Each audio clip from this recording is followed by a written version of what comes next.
Hello, hello again, mga kawaii ko dyan. Welcome again to my YouTube channel, Tita Kato Vlog. Dito tayo ngayon sa aking mini garden. Ayan, bisitahin natin.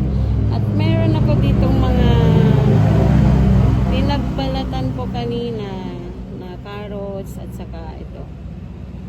Carrots at ano ng patatas. Tapos may mga buto rito ng pangalan nito buto ng bell pepper. So ganito lang ginagawa ko, guys.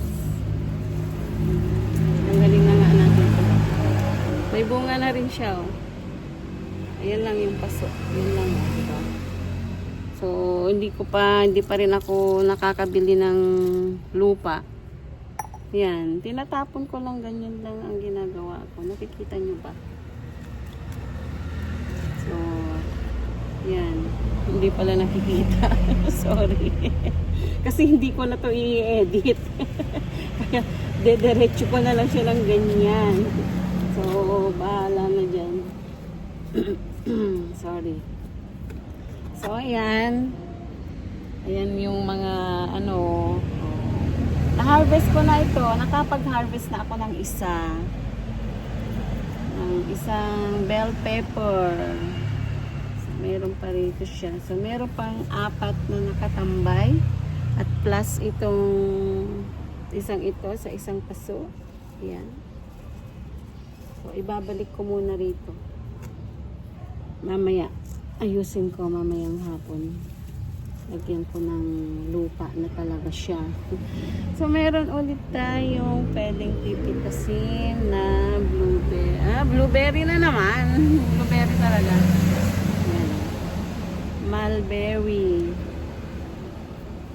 So, ganun lang, guys, ang aking routine. So, meron pa dito, kaso ayan. Kita nyo? Kita nyo ba? Ay, natakpan na siya. Kasi nakaharap sa akin yung cellphone eh. Kaya hindi ko na siya i-edit ito mamaya. I-upload ko na siya na ganito. Dahil memory full na naman yung aking mga memory full na kasi yung aking cellphone na naman sa dami na nang naka-upload. So, yun ang aking share lang for today, guys. Thank you again for watching, guys. Follow for more and don't forget to subscribe, comment, like, and share. Bye!